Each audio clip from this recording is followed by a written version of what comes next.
రాజకీయాల్లో రాణించాలంటే వయస్సు, అనుభవం రెండు ఉండాల్సిందేనా? కురువృద్ధులే రాజకీయ చక్రం తిప్పవచ్చు అన్న కాలం నుంచి ఇప్పుడు యువతరం పగ్గాలు చేపట్టేందుకు సమాయత్తమవుతోంది. గోరంత అనుభవానికి కొండంత ఉత్సాహాన్ని జోడించి సమర్థంగా ముందుకెళ్లగలమని సిద్ధమవుతోంది. చిన్న అవకాశం ఇచ్చి అందలమెక్కిస్తే సువర్ణ భారతానికి దిశానిర్దేశం చేయగలము అంటున్నారు నేటి యువనేతలు. రేపటి తరాన్ని ముందుకు నడిపేందుకు యువరక్తం ఇప్పుడు రాజకీయాల్లో ఉరకలేస్తోంది. ఇప్పటి నుంచే రాహుల్ యువ ఎంపీలతో తన కోటరీని రెడీ చేసుకుంటున్నాడు. తాను పదవులు చేపట్టకపోయినా తన కోటరీకి మాత్రం కేంద్ర కేబినెట్లో చోటు దక్కించేలా చేసుకున్నాడు. కేంద్ర కేబినెట్లో యువనేతలు దూసుకుపోతున్నారు. భవిష్యత్తు నాయకులుగా కనిపిస్తున్న యువనేతల్లో గుజ్జర్ల నాయకుడు రాజేష్ పైలట్ కుమారుడు సచిన్ పైలట్ ఒకరు. 2004లో రాజస్థాన్ దౌసా నియోజకవర్గం నుంచి సచిన్ పైలట్ ఎంపీగా గెలిచారు. దౌసా రిజర్వ్ కావడంతో 2009లో అజ్మీర్ నుంచి నెగ్గారు. ఎంతో అనుభవం ఉన్న రాజకీయ కుటుంబం నుంచి వచ్చిన సచిన్ పైలట్ ప్రస్తుతం కమ్యూనికేషన్స్ అండ్ ఐటీ సహాయ మంత్రిగా కొనసాగుతున్నారు. ఈ యువనేత జమ్మూ కాశ్మీర్ మాజీ ముఖ్యమంత్రి ఫరూక్ అబ్దుల్లాకు అల్లుడు కూడా. ఇప్పుడు రాహుల్ టీంలో సచిన్ పైలట్ కీలకమైన వ్యక్తి.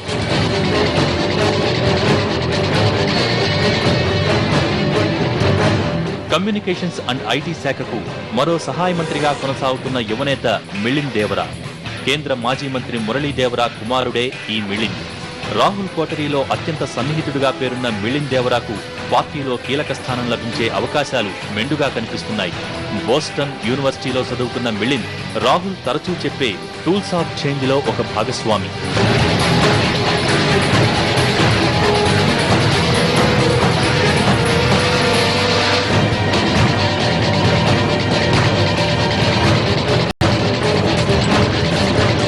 ఇక ఇదే బాటలో నడుస్తున్న మరో యువనేత గ్వాలియర్ రాజకుమారుడు జ్యోతిరాదిత్య సింధియా.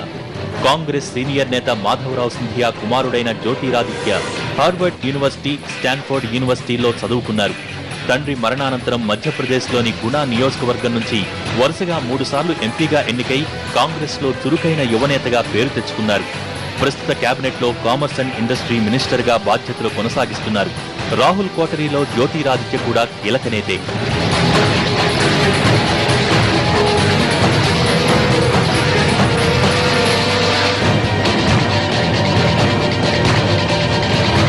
ఇక కేబినెట్ లో మరో సహాయ మంత్రిగా ఉన్న జితిన్ ప్రసాద్ ఉత్తరప్రదేశ్ కాంగ్రెస్ యువ నాయకుల్లో ఒకరు.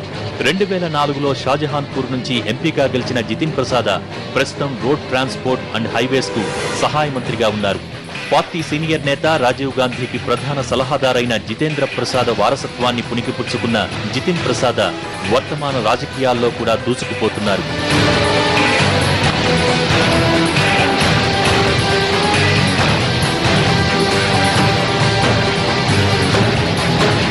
ఇక కేంద్ర కేబినెట్ లో చోటు దక్కించుకున్న అతి పిన్న వయస్కురాలిగా రికార్డు సృష్టించిన అగాధా సంగ్మా కూడా రాజకీయాల్లో చురుగ్గానే వ్యవహరిస్తున్నారు.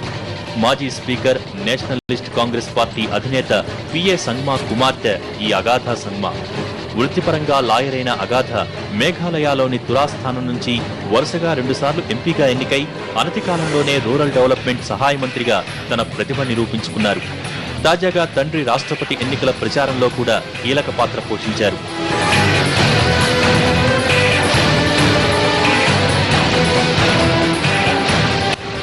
వీళ్లంతా 2 సార్లు ఎంపీగా ఎన్నికైన వారే. సీనియర్లకే ప్రాధాన్యమిచ్చే కాంగ్రెస్ లో ఇలా యువరక్తానికి పగ్గాలప్పగించడం వెనుక కీలక వ్యూహమే కనిపిస్తోంది. రాహుల్ ప్రధానిగా బాధ్యతలు స్వీకరించే నాటికి ఆయనతో పాటు మరింత మంది యువనేతలతో పార్టీని బలోపేతం చేసుకుంటూ పోతోంది.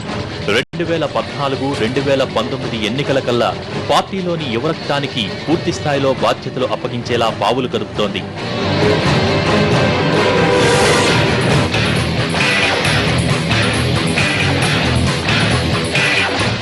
వీరితో పాటు కాంగ్రెస్ లో మరో యువనేత నవీన్ జిందాల్. హర్యానాకు చెందిన పారిశ్రామికవేత్త. ఎంపీ ఓపీ జిందాల్ కుమారుడైన నవీన్ 2004 నుంచి కాంగ్రెస్ తరఫున ఎంపీగా ఎన్నికవుతున్నారు. ప్రతి పౌరుడు జాతీయ జెండాను ఎగరేసేలా బ్లాక్ కోడ్ లో మార్పులు తెచ్చేందుకు కృషి చేశారు. యూనివర్సిటీ ఆఫ్ డల్లాస్ లో చదువుకున్న జిందాల్ కూడా రాహుల్ కోటరీలో కీలకంగా ఉన్నారు. వీరే కాదు, యూపీఏ భాగస్వామ్య పార్టీలో కూడా యువనేతలు కీలకంగా ఉన్నారు. మహారాష్ట్ర రాజకీయాల్లో చక్రం తిప్పుతున్న నేషనలిస్ట్ కాంగ్రెస్ పార్టీ అధినేత శరద్ పవార్ కుమార్తె సుప్రియా సూలే తండ్రి బారామతి నియోజకవర్గం నుంచే ఎంపీగా గెలిచారు. ఇటు రాష్ట్ర రాజకీయాలతో పాటు కేంద్రంలో కూడా కీలకంగా మారుతున్నారు. శరద్ పవార్ కు రాజకీయ వారసురాలిగా, ఎన్సీపీ భవిష్యత్తు నాయకురాలిగా సుప్రియా సూలే దూసుకుపోతున్నారు. ఇలా ఈ యువరక్తమంతా రాబోయే దశాబ్ద కాలంలో దేశాన్ని ఏలేందుకు రెడీ అవుతోంది. ఇప్పటికే కొందరు మంత్రి పదవుల్లో అనుభవాన్ని సంపాదించుకుంటున్నారు. మరికొందరు రాజకీయాల్లో కీలకం కాబోతున్నారు. వీళ్లందరినీ చూస్తే భవిష్యత్తు భారతం ఎలా ఉండబోతోందన్నది ఇప్పుడిప్పుడే తెలుస్తోంది. స్టోరీ బోర్డులో మరో షార్ట్ బ్రేక్ తీసుకుందాం.